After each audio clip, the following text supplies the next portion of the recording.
Leandro Carnal, na Rádio Bandeirantes. Careca de saber. Professor Leandro Carnal, como é que vai o senhor? Tudo bem? Muito bem, Pedro. E todos os nossos ouvintes devem estar muito bem também. Começou a semana. Começou a semana. Eu queria abordar com o senhor essa questão do sigilo. Isso foi debatido, é debatido e será debatido durante muito tempo. Não vamos falar especificamente do caso de investigação de um acidente aéreo, como o do ministro Teori Zavascki, mas falar sobre sigilo de forma geral. Como que o governo deve lidar com essa questão? É uma antítese você pregar sigilo numa democracia onde a transparência é tão cobrada pela população? Ou determinadas investigações, determinados assuntos devem ser mesmo sigilosos, como os de segurança, por exemplo? Bom, nós tínhamos um mundo que, especialmente no século XIX, definiu algumas coisas sigilosas ou de foro íntimo, mas uma característica da sociedade líquida é ter quebrado muito das barreiras sobre o sigilo. Aliás, nós próprios fornecemos ao governo, fornecemos à sociedade todos os nossos passos, onde vamos, com quem estamos, o que compramos, e de bom grado, como diz Zygmunt Bauman, nós colocamos no universo virtual toda a ideia da nossa vida. E ainda informamos a nota fiscal, informamos onde compramos, quando compramos, damos o nosso CPF. É provável que as democracias de hoje tenham mais informações sobre o cidadão do que as ditaduras do início do século XX, como o nazismo, por exemplo. Agora, há informações, há investigações que deveriam correr em sigilo para facilitar a investigação. Se você anunciar que está fazendo uma operação de investigação sobre o crime organizado e está pesquisando, por exemplo, fornecedores de drogas em São Paulo, você está mandando um recado para os bandidos. Então, há ocasiões democráticas que seria melhor que no curso da investigação não houvesse revelação do sigilo.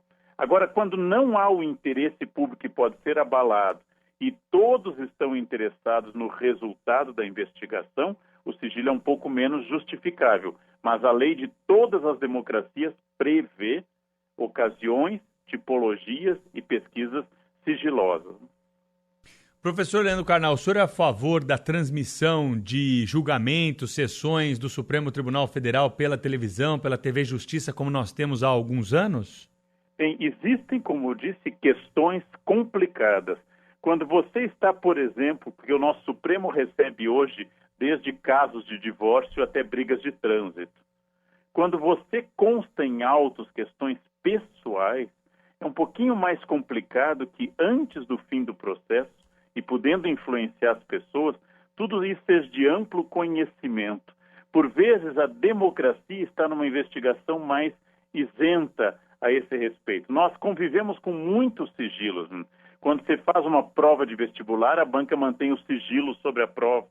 Quando você está realizando exames, você mantém um sigilo até o resultado final de um exame médico para chegar a uma conclusão mais clara. Nós admitimos várias questões de sigilo, porém, cada caso é um caso para pensar se é um tema de interesse público, como discutir a constitucionalidade de um ato que afete a todos, ou se para discutir a briga de um casal, que afeta apenas o casal. Por isso que eu acho que o princípio da quebra do sigilo tem que ser pensado. Uma justiça eficaz e que ao final da investigação revele, tudo bem. Agora, necessariamente, nem tudo que é discutido em tribunal, inclusive porque se nós tivermos um julgamento, que não é o caso do Supremo, mas onde há testemunhas, inclusive de acusação, a quebra do sigilo e a divulgação não favorece, por exemplo, a ideia do testemunho. Uma questão que pode ser democrática é preservar a integridade das testemunhas. Não é o caso Supremo, que não tem júri, por exemplo, e não tem, nesse caso, testemunhas, mas apenas argumentação de advogados. Porém, é muito difícil achar que nós seremos mais democráticos se todos souberem da vida de todo mundo a todo instante. Talvez isso não seja um desejo, nenhuma possibilidade. Eu acho que nós temos que julgar caso a caso. É de interesse constitucional e geral ou é de interesse privado? Agora, é óbvio que as pessoas que agem ilicitamente interessa o máximo sigilo possível. Interessa maior quantidade de preservação de informações. Para a gente finalizar, professor Karnal, e o salário? Também esse é um assunto que incomoda, né? O servidor público que vê ali na divulgação uma afronta à sua privacidade. É preciso mesmo cada vez mais cobrar das autoridades a publicidade dos salários dos servidores públicos?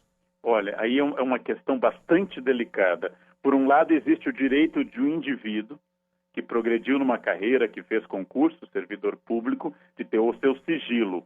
Porém, sendo um salário pago pelo Estado, sendo um salário que interessa ao gasto público, eu acho que nós temos que levar em conta a possibilidade que seria bom que a sociedade conhecesse onde o Estado gasta. No momento que eu me torno alguém que recebe do Estado, eu tenho um outro tipo de compromisso que uma questão privada. Então é muito diferente o salário de um servidor público de um salário privado. Porém, eu entendo o constrangimento, né? Eu entendo esse constrangimento. Agora, conhecer que, por exemplo, nas universidades paulistas existem super salários, ajudou muito o debate sobre o orçamento da universidade. Não se trata de dizer que alguém é ilegal ou não, o indivíduo, inclusive, pode merecer plenamente dentro da lei, mas é para discutir como a universidade, por exemplo, gasta recursos que são públicos, que interessam a toda a sociedade. Já o meu gasto individual, o que eu compro no supermercado, é absolutamente da minha competência e ninguém tem o direito de questionar ou saber isso. Mas também eu vivo informando, informo a nota fiscal, dou o meu CPF. Eu não sei se hoje tem cabimento em falar em vida privada nesse momento. Uma aula de publicidade aqui no Bastidores do Poder do professor Leandro Karnal, que volta na quarta-feira. Uma boa semana ao senhor. Boa semana para vocês também. Muito obrigado. Até logo.